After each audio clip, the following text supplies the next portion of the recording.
All right, how's everybody doing?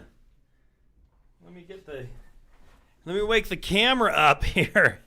Excited to have so many of you. Thanks for being with me today. Kim B is excited. Don is ready. Don, good. How about you? I am doing fantastic today. Kimberly's ready to roll. Excited to have so many of you with me today. There is a lot of great stuff we are going to be covering.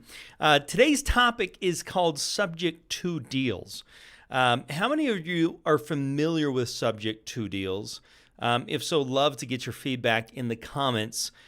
This is a great way to utilize other people's loans in order for you to get access to buy rental properties or to do a variety of different things. We're going to talk about this, and the idea is you're buying it subject to the existing financing that's in place, and we're going to deep dive into this. It's a great way to grow wealth. It's a great way to get rental properties. So, Roche, hello. Atlanta, Georgia is in the house. All right. Excited for so many of you to be with us today. So, excited about this topic with the Subject to Deals and what we're going to cover as to how it can help you out in your real estate investing journey. A lot of people don't know what this means, and they don't know how to do it. And so we're really going to deep dive into this. A couple of things you're going to learn today is what is a subject to type deal, how this benefits the seller, and how this benefits you as the investor. We're also going to be going through what is a due on sale clause. If you're familiar with the due on sale clause, type it in the comments. I'd like to see what your thoughts are on that. But those are some things you're going to learn. Also, what you will get today is we're going to give you the specifics of direct mail, defining your goals, who's your target audience. We're going to go through the specifics of direct mail. You'll get at the end today. I'll give you a link where you can download that absolutely for free. So stick with me to the end of the live cast, and we'll be giving you the specifics on direct mail. This show is for entertainment purposes only. Before making financial moves, consult a real estate professional, attorney, CPA, or other professionals in the subject matter. Everybody's situation is different. There's no one size fits all.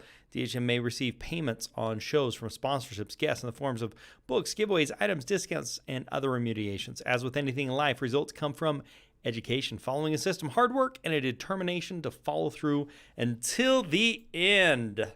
Welcome, welcome, welcome. If you're here and you haven't already introduced yourself, even if you've only introduced your name, please let me know your first name and the city and state that you are investing in. Several of things I'm going to be covering today. I'd like to give some specific examples based upon where you are investing. So type that in the comments and let me know where you're investing. And also, if you're watching the recorded version, please join us every single Tuesday, 6 p.m. Eastern Time. I do this as live, and one of the benefits of live is you can type in your questions, and I will answer those along the way so you can get the very most out of this in your real estate investing knowledge, journey, path, as you go. Okay, one of my favorite segments, I also do a t-shirt giveaway every single week. Let me show you what we're going to be giving away. This week is our I Made It Through Rehab shirt. This is a clever pun on words for those that are doing fix and flip rehab. So we'll be sending that out to you. In addition, for this week, we will be sending out a DHM mask your way as well. We'll also be announcing the winner from last week's. We'll be announcing that at the end, and our winner from last week is getting I Flippin' Did It shirt. It's got our little logo on the back there, as well as another mask we'll be sending your way. So you want to see who wins? Stay tuned till the end. If you want to become the winner for this week, we're going to talk about this because at the end of each live cast, I announce last week's winner.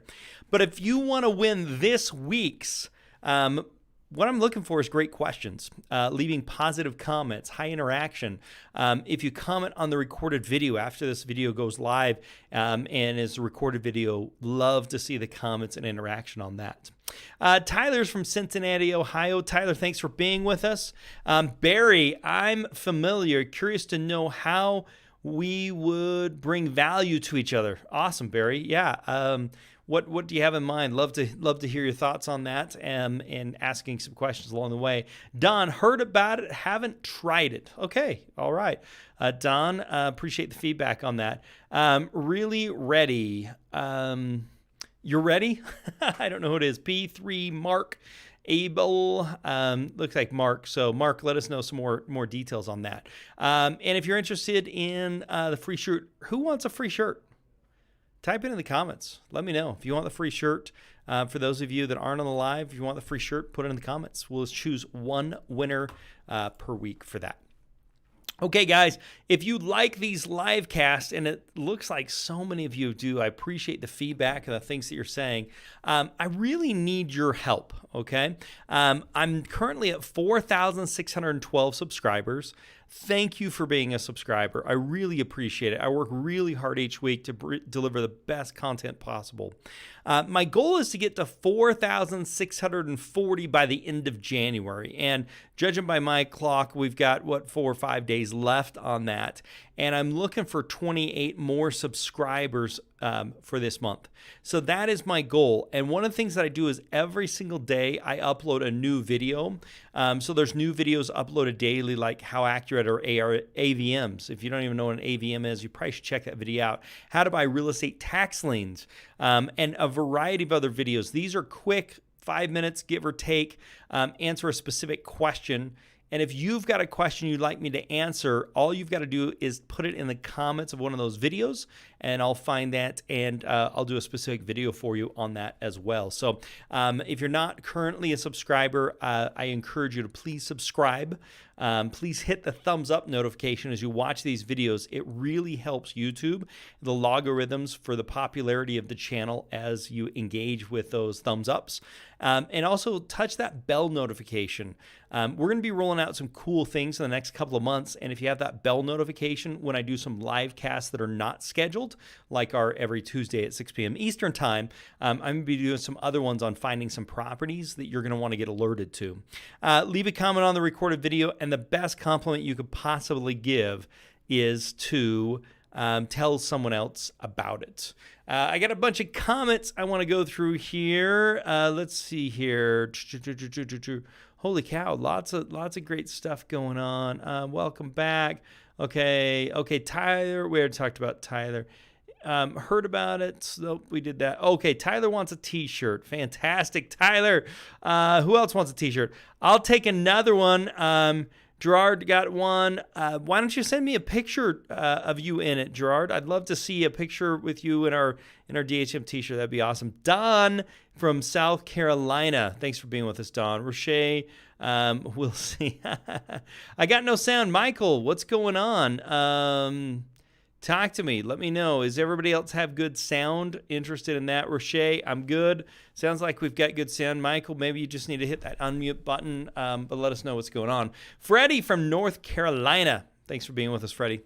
Okay. Got some great comments. Appreciate it. Ken Rigby says, great information. Max says, keep it up, Ryan. Got some great info here. I appreciate those comments. Please keep them coming, and let me know what you're learning, what you're taking, what are you applying, what are you doing with the information. Super excited to hear about all of that. Okay, real estate market update. We do this every time, talk about the state of the market and what's happening and how that's going to have an impact of us as real estate investors. So let's jump into that. Before we do, Ed says, shirt, please. All right, let's do that, Ed. Keep those comments rolling. Fox Business, housing market stays tight as homeowners stay put. One of the problems that we're seeing right now is a lot of people aren't putting their houses for sale, which is driving prices up. And so that's one of the big reasons why we're seeing prices increase. We're also seeing the record low interest rates. So typical homeowner in 2020 had to remain in place for 13 years, slightly up from the 12.8 and well ahead of 2010's 8.7 years. So the average person stays 13 years in their house as of last year. So that's interesting because if you're doing some marketing, you could use that number of 10 years plus as people being in their houses to do some marketing. So something to think about. Yahoo Home Builders, KB Homes, KBH, released Tuesday a record 42% increase in purchase contracts. What that means is they had 42% more people put a home under contract that they wanted them to build than they had the prior quarter, meaning the prior 3 months over the final 3 months of 2020, which was the best quarter they've had since 2005. Realtor.com reports the rollout of COVID-19 vaccinations could help and hurt the U.S. housing market. This will be really interesting. The housing market is expected to remain hot, but the frenzy that hallmarked in 2020 is likely to die down. I think we all expected that. We're going to sell somewhere in between where we were before COVID and where we were after. So the idea is we're going to settle somewhere between 2019 and 2020. It's not going to be as hot as 2020, but it's probably going to be a little better than 2019. That's kind of looking where we're going to settle for 2021, which is great because it gives us some good information for some predictions as to what we're going to be looking for. Michael, thanks for being here from Chicago. Don, any videos on property rehab estimates? I believe we've got a few great ones on there, Don. Check it out. We've got like over 300 videos. But if not, just watch that last one. I just put a live one out today and type it in the comments and I'll put something together. If you could be more specific on the rehab estimates, we also have a whole rehab form that we've given away as well. On estimating rehab that you're going to want to get your hands on as well. So what we're seeing, we talked about that. How the rollout of COVID-19, prices aren't going to go escalate as rapidly, but high demand will continue to keep estimate. They're guessing somewhere between 2 and 6%. I've seen as high percent. This is appreciation, meaning house values will go up 2 to 6% over the prior year is basically what we're looking for, or what the predictions are calling for. Mortgage interest rates, we've seen them as low as 2.5%, maybe a little under that. We're expecting those to go up to about 3%, which is going to cut down a little bit on the buying. The ability for them to buy properties is your buying power is going to go down a little bit because interest rates are going to go up a little bit. See, lots of people when they're buying a house, they buy based upon payment, not based upon price. How much can I afford? How much is my monthly payment going to be? So if that goes up, it's going to lessen people buyer power by just a hair. The mantra for 2021, this year, bigger is better, may replace location, location, location is one of the things that they're predicting. So as a real estate investor, those a little bit bigger on the house is something we probably should be considering, although I'm not going to turn down anything, especially in this marketplace. Okay, couple of things. President-elect's plan for first-time home buyers. This is really interesting. He's saying he'd like to see a first down payment tax credit. Basically, if you haven't owned a property in the last 3 years, if you put a down payment on the next property, I'm assuming would be 3.5%, 3%. That 3% would then be a tax credit. So if you owed, let's say it was 3% and it was a $100,000 purchase, if you owed $3,000 in taxes for that year, you wouldn't have to pay anything in taxes because you bought a house and got a tax credit for that $3,000. That's the proposal. This hasn't passed. It's just something to be aware of. And it's going to have an impact. It's also something, if you're not a homeowner yourself, you want to keep an eye on because this could have a huge impact on the real estate market. Now, the National Association of Realtors is saying this is a horrible idea because housing affordability is a problem and there's not enough properties right now. So I hope this is something that President Biden is waiting on to pull that card out. Yoon, who is one of the Association of Realtors chief economists, predicts home sales could be 20% higher in third and fourth quarter of this year, 2021. Additionally, he sees some home sales rising 5% to 10% in 2021 as the vaccinations start to roll out more widely. Let's see. Michael says, I'll take a shirt. Fantastic, Michael. Thanks for the feedback. Biden bump. how are things going to happen? One of the things Biden's likely to do is remove what's called the SALT cap, which limits itemized deductions for home mortgages. Basically, your home mortgage, when you paid that, you weren't able to get the deduction. It was enacted under President Trump. And so it seems like that's something they'll probably be removing, which would help us as real estate investors. Since property taxes tend to be higher in suburban areas outside bigger cities, repealing the SALT tax could benefit those who already chose to relocate from cities during the pandemic.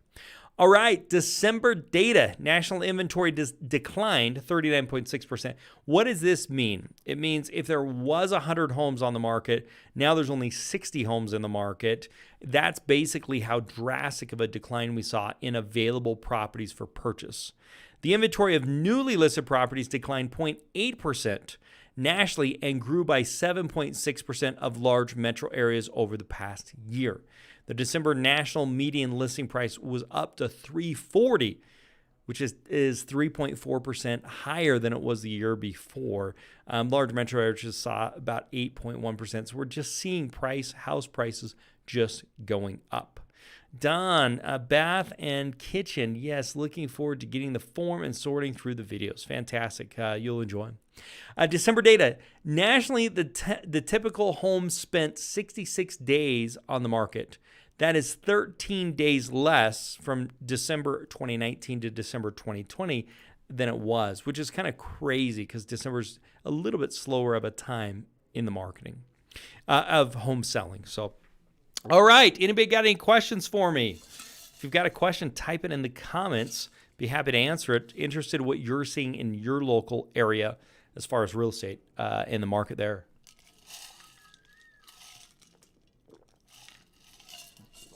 All right, let's get into our property finding tip. Every single week, I like to give a tip on ways to find properties, things you should think about when you're finding properties, especially in today's market. And so understanding the area to find good properties is the place you've really got to start. If you're going to spend time marketing, if you're going to spend time knocking on doors, you're going to spend time sending postcards, you're going to spend time finding out, the best thing you can do is decide where you want to be looking, okay? So the question then is, how can you understand where to start? Let's say you've got this whole county.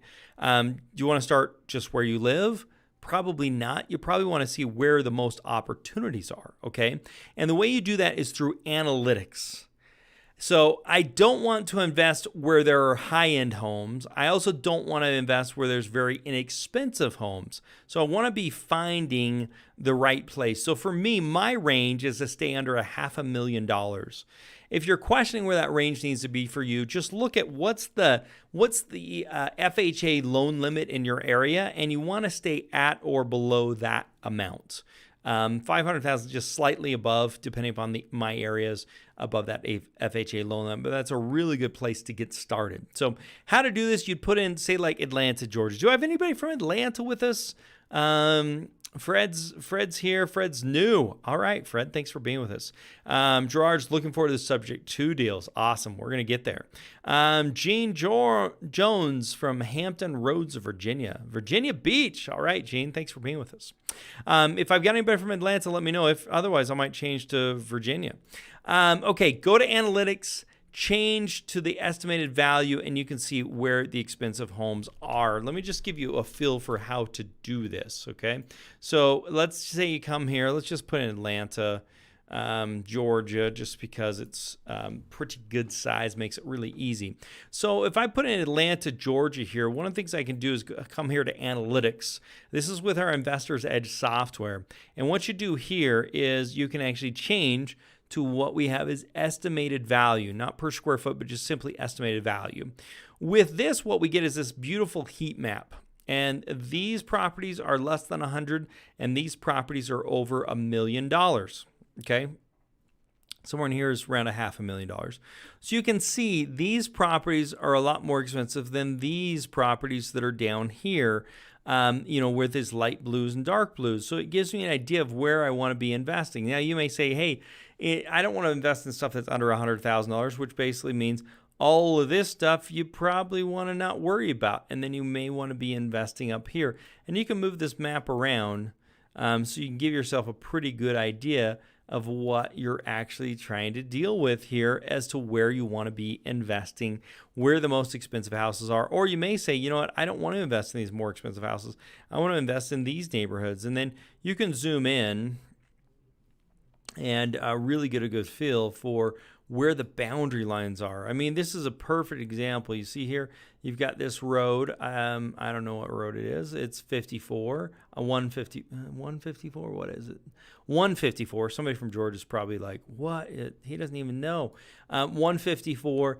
And you've got your yellow and that type of stuff, which what type of price ranges? You know, $500,000, 600,000. And then you've got your stuff that's probably like 150s.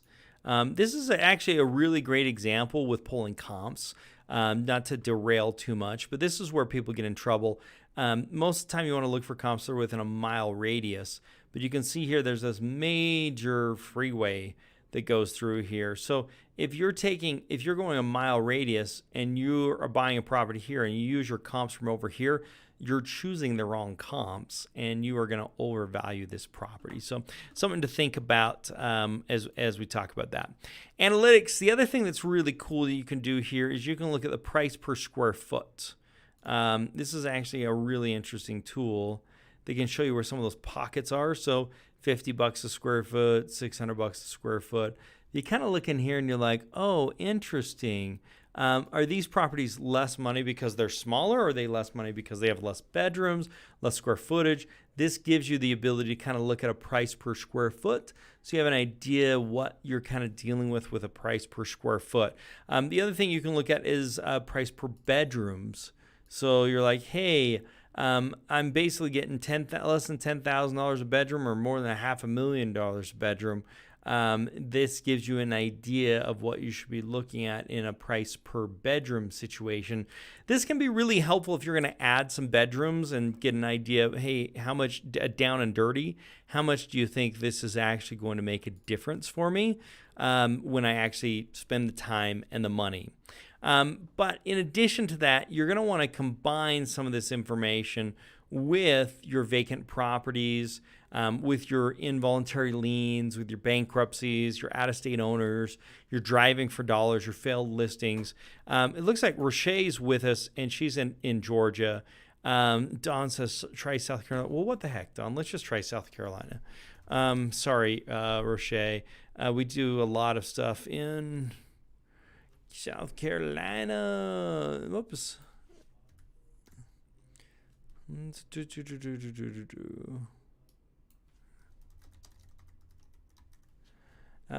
just find.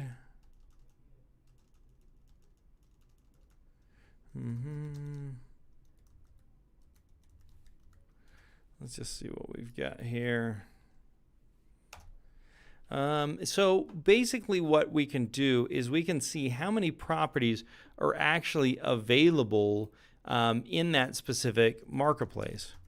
And the way that we're going to do that is by simply typing in a specific area. Now I'm trying to do the whole state. I shouldn't do the whole state. Let's do Charlotte, South Carolina.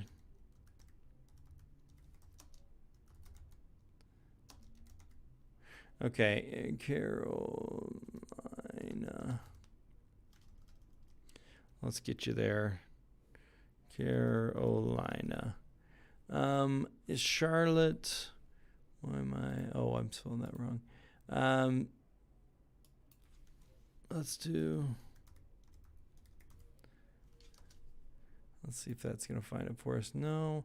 And I've got to give me a city in South Carolina that's a decent size. Where? Columbia. Let's just take Columbia. Let's do that. Columbia.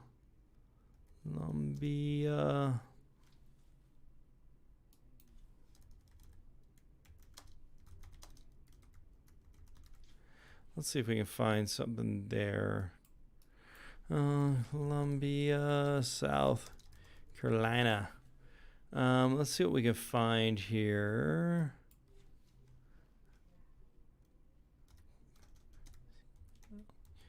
BIA, South Carolina. There we go. Columbia, South Carolina. Okay, so when we find this, one of the things that you're going to want to be looking at, let's see, who is this? Don. Who's in South Carolina? Don. Okay, so Columbia, South Carolina. Let's just load that up.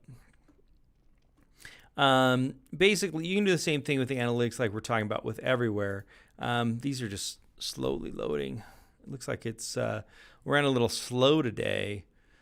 The hamsters aren't turning the wheel fast enough right now.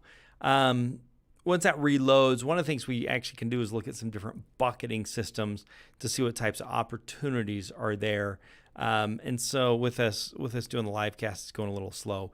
So we'll come back. We'll come back to this in just a minute. We'll just let this reload on its own, and we can come back and look at that in just a minute. Oh, maybe it's ready.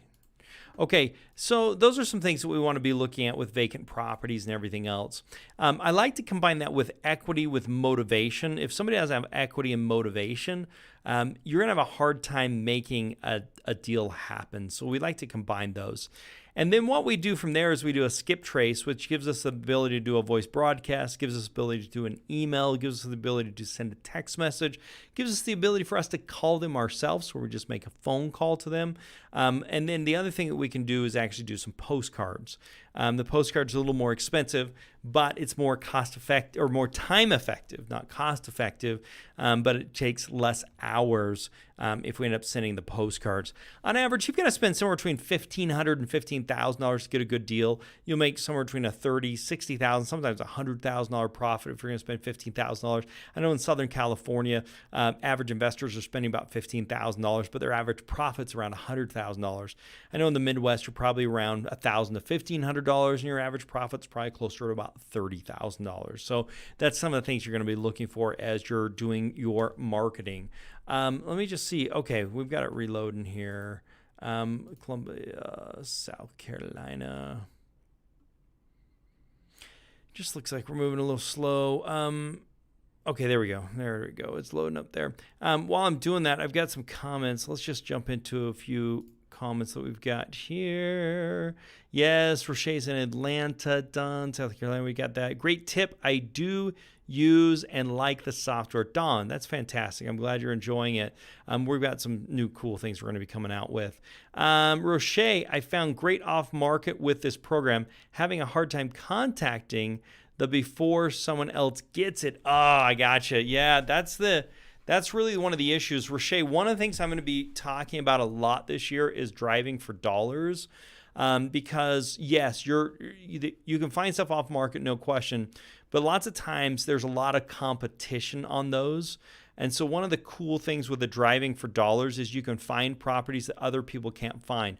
You see, everybody can get access to out-of-state owners, non-owner occupieds. There's lots of different data sources you can get that from. So that's not just, we're not the only ones that can get that data. So they can get lots of different people marketing to them. There's two issues with that, Roche. You've got to have volume. So you got to plan on spending enough money that you're going to be the winning bidder. Like one of the investors we had today at our company meeting, 25 offers is what he made before he got a deal, and that's probably pretty common. So I would look at that. But if you do some of the driving for dollars and combine this, you can find some properties that aren't going to show up on the lists that other people are getting access to, which can help as well. So let's see, Don. Yes, you got one location. Okay, perfect. Spartanburg County, heavy in Atlanta. Great. Gotcha. Cool. So I think those are some great things that we should be considering and thinking about as we're determining areas we should be going after. Roche, keep after it. I'm excited to see what you can do. What I find is it just takes time. And you got to put in the hours and put in the time. I think you'll be really excited with our driving for dollar stuff we're going to be rolling out here. All right, let's talk a little bit about subject to deals. That's the main event for today. Let me grab a drink because we got a lot to get into. Who said they were super excited about subject to deals, by the way? Was that, come on, was it Michael? Who was the one that was super excited about that? I'm trying to go through and see. Somebody else finds it before me, post it. I'm ready to welcome everybody. I can't find who it was, but we're gonna jump right into this. Okay, welcome to Subject to Deals. What you're going to learn today by the time we walk away from this is what is a subject to deal, how it benefits sellers, how it benefits investors, and what is a due on sale clause. This idea of a due on sale clause is talked about a lot. And we're going to talk about what it is and how it could have an impact on you and the home seller, which knowledge is power when it comes to that. First off, what is a subject to deal? Subject to is when you're buying the property subject to the existing loans. So I'm saying, hey, Bill, I'll buy your property, but let's leave your existing loans on there. That's what a subject to type deal is. The seller does not pay off the existing mortgage. The buyer takes over and makes those monthly payments. The unpaid balance is handled in a variety of ways that we're going to talk about here in a minute. So let's say somebody owed $100,000 on their loan, and the loan was $1,000 a month. And then let's say they wanted $120,000 for that property. And I say, great, I'll give you $120,000, but $100,000 of that, we're just going to leave your existing loan and I'll take over those payments. And then the $20,000, there's a variety of different ways I can handle that $20,000, which we're going to get to here in just a bit to talk about how you can do that. You can have one person that is on the loan and a different person that actually owns the property. This is something that a lot of people don't understand. And understanding this is the whole concept of a subject to deal. I'm buying it. You're responsible for the loan. I will be responsible to you for the loan. You'll be responsible to the bank for the loan. That's what we're looking at here. That's what we want to make sure that we are looking at, is how to make these subject tos actually work. Okay? So what we want to be doing is with the, this was very popular in the 1980s, okay? So this is one of the things that a lot of people are not understanding. In the 1980s, what we had happen is interest rates just skyrocketed. Interest rates went up to 20%. And lots of people, originally it was like 8%, and now we're getting up to like 20%. And this was, people still wanted to sell their home. So what would happen when people wanted to sell their home? Well, clever real estate agents came up with a concept that wasn't as widely used right now. So basically think of this. You have a home, you have an 8% loan on it, you decide that you want to sell the home, and then as soon as you get on the market, interest rates just skyrocketed and went up to 20%, which doesn't happen as much anymore because there's some controls in place. Goes up to 20%, you still want to sell your home, but home buyers are coming in saying, I can't pay what you want because my loan just doubled or almost tripled. My payments doubled and tripled. And so what happened is this higher interest rate increased the payment on buyers so they couldn't pay as much for the property. And this put downward prices. It made the prices go down because of that. And so then what you saw is these sky-high interest rates. So clever real estate investors would sell homes subject to the existing financing. The idea was, hey, you have an 8% interest on your loan, 8% interest. Interest rates are 20%. So if you want to get more out of your property, give people the loan that you have on there. They'll pay more for the home than you would otherwise get, and both people are then happy. The idea is I buy the home, we keep the current loan on the property, and I'll be responsible for making those current payments. So the purchase is subject to the financing that is already in place. I hope that makes sense. I'm buying it subject to the financing that's already in place. And to do this, one of three things has to happen, okay? One of three things. Number one, the seller gets no money out of the sale. Let's say the seller owes $175,000 and you say, I'll buy it for $175,000. I'll take over that monthly payment and you get a walk away. You're still responsible for that loan. I'll be responsible to you. You'll be responsible to the lender. Number two is the buyer has enough money to give the seller above the current loan value. Okay, so let's say they owe $175,000, but they want $200,000. And I say, great, I'll give you $25,000 and I will take over the loan for $175,000 and I will make those payments to the bank. Okay. Another way is the seller does what's called a seller carryback. Okay. Seller carryback, which is also be called a wraparound. What that is the seller then becomes a lender as well. So there's the first lender at $175,000. In that example, we're selling the home for $200,000. And so I give an IOU to the seller and say, Mr. Seller, I owe you $25,000. I'll make payments to you on the $25,000 and I'll make the payments to your lender for the difference of the $175,000 and you'll make some money over time. That's, that can be an all-inclusive trust deed type situation where we do the whole thing. Seller carryback, let's talk about this. This is the second loan that the seller gets paid over time in the future. And we're going to talk about how to do this because the banks don't have to give their blessing on this. We're going to talk about that. That's what's called a due-on-sale clause. And we're going to talk about how to make those payments so that the bank doesn't have as big of an issue with it. So we're going to talk about that. Seller can get paid in a few ways. The seller can get paid all the money in the future. Like, here's a seller carryback. I owe you $25,000. In 6 months or 8 months, I'll give you that full $25,000. Okay. The seller can get payments. I'll make you a payment of $100 a month until it's paid off. And then the other thing is when I sell the property, then I'll pay you, which can work really well if I'm doing a fix and flip type of a situation. It might help me pay a little more for the property. So let's give some actual examples here. Let's say the seller owes $100,000. Let's say they have a rate of 2.5%. Interest rates have gone up to 8%. The seller wants $150,000 for the house, but they're struggling a little bit to get that because of the rising interest rates. People aren't able to afford as much when it comes to the house. So let's talk about a few options here. Option one, buyer takes over the loan and makes the monthly payments. He gives the seller $50,000 for the difference between what they're trying to sell it for and what they owe.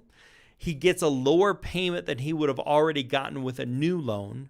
He does not need to qualify for a new loan from the bank. That's an option. Option number two is the buyer takes over the loan and makes the payments. Gives the seller $5,000 or $10,000. This is just an example purposes, and the seller gets paid monthly over time. I'll pay you so much over time. Ways that seller financing can be structured. You can do monthly payments at no interest rate. You can do monthly payments at a specific interest rate. The term can be as long and short as you want. You can say, I'll pay over 5 years or I'll pay you over 50 years. That's the flexibility that's great when it comes to seller financing. This can work very, very well when a seller wants a higher price, okay? If the seller wants $200,000 and you can only pay $175,000, you can offer the seller $200,000 but take it as a subject to, and all your seller financing goes to principal and no interest. So if the guy wants $200,000 and you can only pay $175,000, you say, hey, you know what? I'll tell you what. I'll do the $200,000, but I'm going to take over your existing payments and I'll make a payment of $200 a month and I'll pay you that every month until the $25,000 is paid off. And you can do that, and all that goes to principal, and none of it goes to interest if you structure the deal that way. And that can help somebody get their price, but what you're actually doing is you're coming out paying less because you don't have to pay any interest.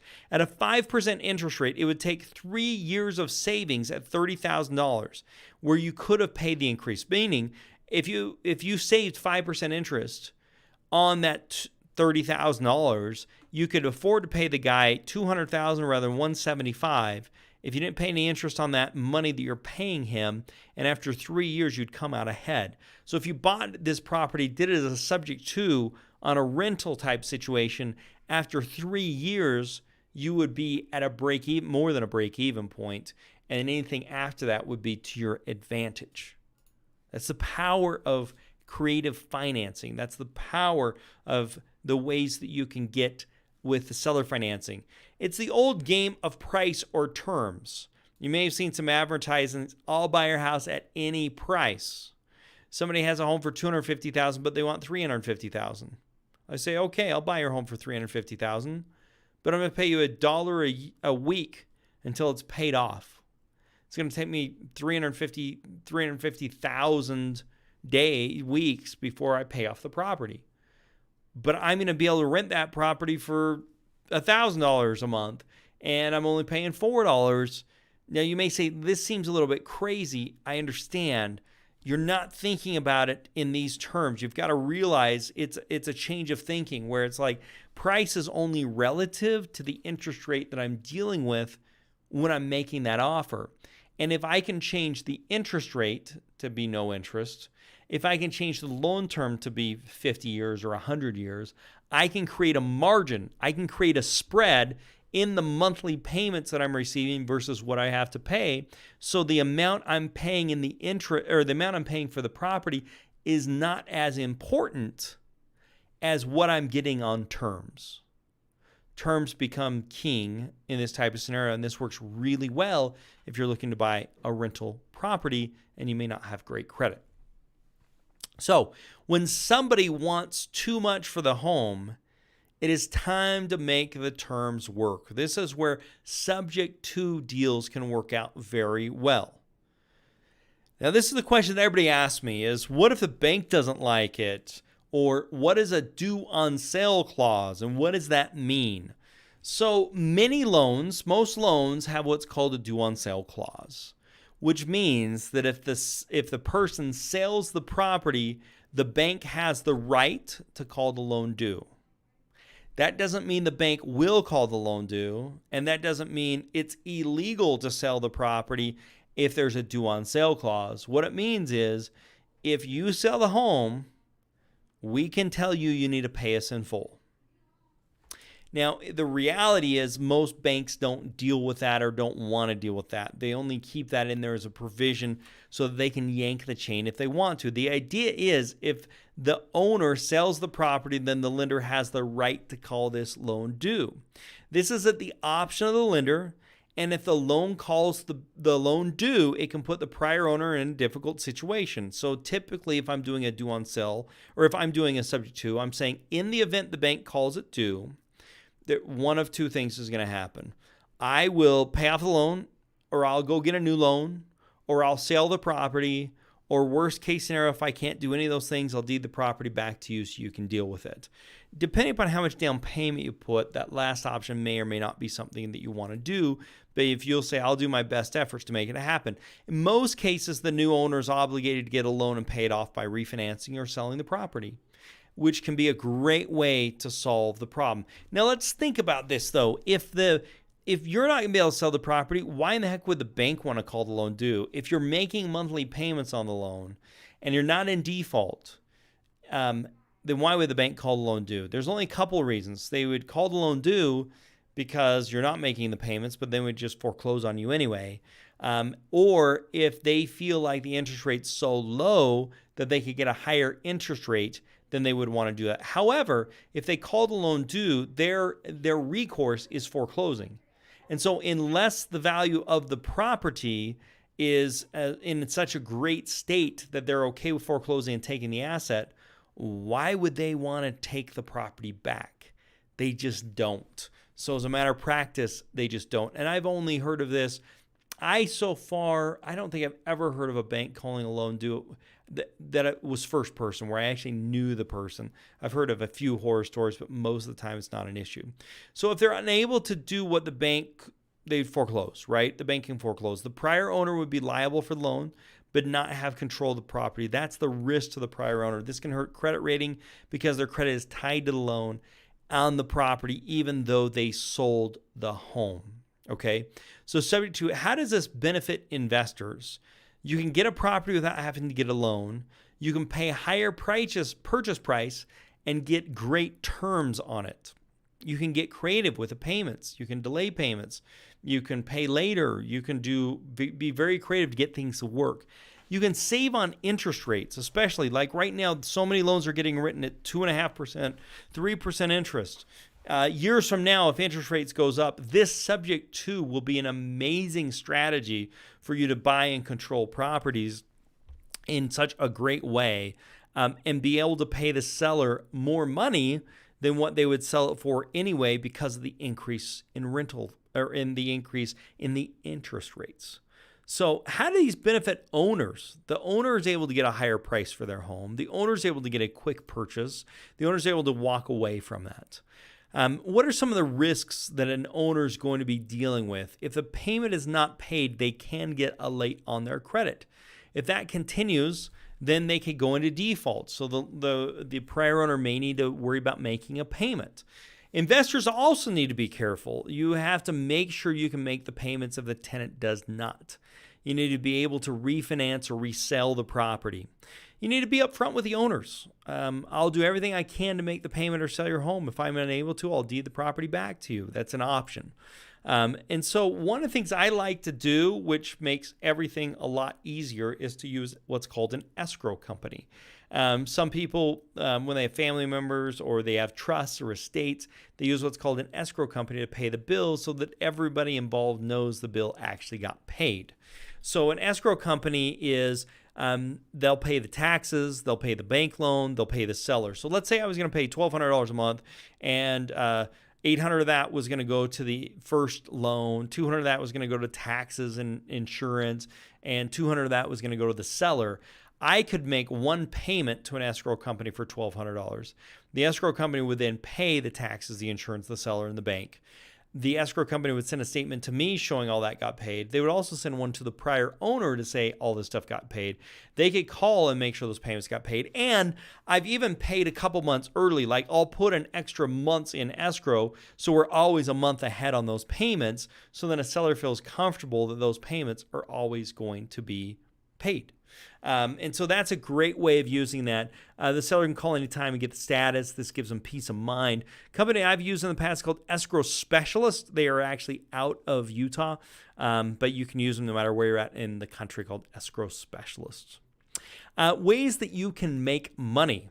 You can then lease this property and make a spread, meaning if your payment's $1,000, you rent for $1,200, you make $200 a month. You can take ownership for a short period of time. You can fix up the property and you can resell the property. You can take over the loan. You can wholesale the property. And this can work really well because you're telling the seller, hey, I will pay you off in 6 months or in a year, and I'll pay you a higher amount, but I need you to wait to take your money for a year from now. So seller financing is another arrow you should have in your quiver. Is this going to work for everything? No. Is this going to work for some situations? Yes. And it's another way that you can make some things happen. And it's not always going to work. Some loan terms just don't make sense. Some sellers don't want to do it. But it is something you've got to know about in being a real estate investor. Okay, guys, we've got lots of comments. I want to start running through these. T-shirts, ideas, focus. Okay, found Great Morrow. Okay, here we go. Michael, no, it's called Investor's Edge is the software. Don, T-shirt idea. I'm flipping over subject to. I like it. What if the bank rejects your offer? Again, Roche, the bank doesn't decide. It's the seller that says, the bank you just make the payment to the bank. One of the things you want to make sure that you do is you want to get a release of information. So the seller signs saying, oh, you can release information to this person. So when you call in and talk to the bank, it's on file. Let's see. Don gives a thumbs up. Fantastic. Thank you, Don. T-shirt idea, subject to rehab. I like it. Don, I got confused on the rental over 3 years. Okay, so the idea with that, Don, is if you paid $25,000 extra above what the property was worth, and you got the seller to take a no interest for that extra $25,000, within 3 years, if you didn't have to pay a 5% interest rate, you would have started saving money over paying the lower. So if you would have paid $175,000 at a 5% interest rate, or you paid $200,000 but didn't have to pay an interest rate on that $25,000, you would be money ahead after 3 years, even though you paid a higher purchase price for the property. I hope that makes sense. If not, Don, hit me up again. Creative financing, thanks for explaining it in detail. I still need a shirt. Absolutely. Roche, do you use a title company to put in this contract? No. Oh, if you're selling the property, it depends. It depends if you want to get title insurance. It depends to me how much money I'm putting into the deal. If I'm not putting a bunch of money into the deal, I don't really need any title insurance. I want to see the last policy for title insurance, and I'll take my chances with that. If you're really worried about it, you can close with a title company. If I'm going to put $50,000 down, I'm going to close with a title company to make sure there's nothing going on with the property. Let's see here. I hope that helps. You are the problem solver. That's the whole concept here, Michael. Don, yes, I've heard of using escrow companies. Now, this isn't a title escrow company. This is a payment escrow company that specializes in it. So I'm glad you've heard of that, Don. Go ahead and put some comments on here. If you've got some questions, put them in the comments. Our complete system that takes brand new investors through the flipping their first home is called our Find, Fund, Flip system. We have dozens of hours of training. We have deal finding software. We have access to our 100% financing. Just check out dohardmoney.com/get started. And I'm having John post that in the comments as well. So you can just click on that, dohardmoney.com, get started.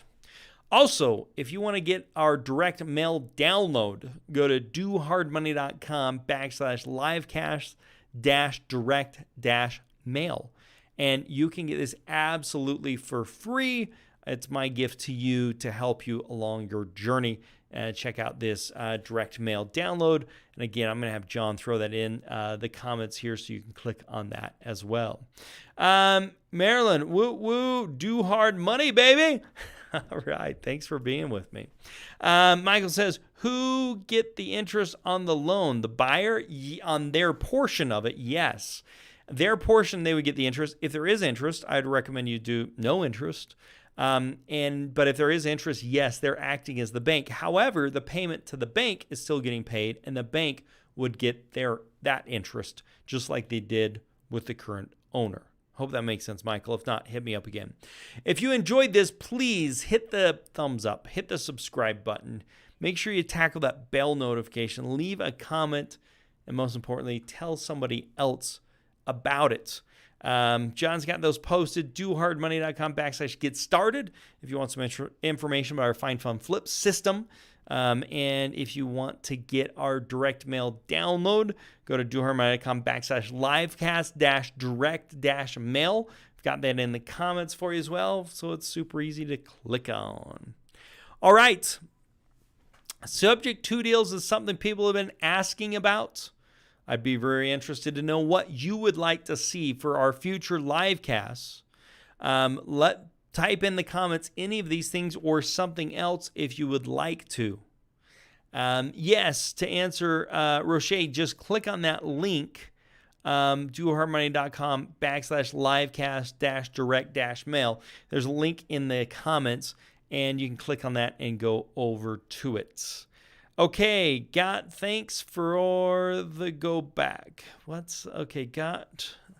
Thanks for the go back. I'm not sure what you're saying there, Don. Anybody else that if future topics that you'd like to have, please type those in the comments. These or anyone else that you would like to see. If you've enjoyed what you've heard today, go ahead and listen to our Income Hacker. We have a podcast called The Income Hacker. I know you'll enjoy it. Go check it out. Okay, Marilyn, find, fund, rent as a future topic. Yes, find, fund, and rent. It's also, a lot of people use the acronym BRRRR, Marlon. I'm not sure if you're familiar with that, but the idea is getting into rental properties with little to no money down. And subject twos is a way that you can do that in some cases, as well as doing a BRRRR type deal. But I think it's a great topic. Okay, guys, it's time for our winner, our t-shirt winner of the week. We're going to be sending out I Made It Through Rehab shirt out to them. Our winner for the week, drum roll please, everybody, is Jonathan Murphy. Jonathan, if you're with us, let us know. If you're on the live, please. Everybody who is on the live, please give Jonathan a huge congratulations for being our t-shirt winner of the week. Congratulations, Jonathan. Thank you for your participation last week.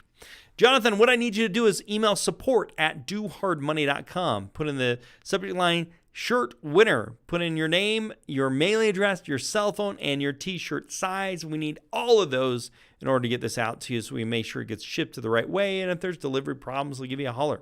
We'll get your free t-shirt sent out to you. Big congratulations to Jonathan about being our t-shirt winner of the week. If you have not yet grabbed that direct mail download, go take a look at dohardmoney.com/livecast-direct-mail. Click on that and you can get our free mail download. For all those who participated today, if you want to find out, if you want to know if you won the t-shirt of the week, come next week, same time, same place, 6 p.m. Eastern Standard Time, and we'll be announcing the winner for this week. If you're watching the recorded video, make some comments in the recorded video so that you can be thought of as a winner for this next coming week as well. Michael says, congratulations, John. Mark says, lucky. Marlon, congratulations to John. Love this. Love the interaction. Guys, I really hope you've enjoyed some of this creative financing. I'm really interested to see how you're going to try to use it and what questions you have.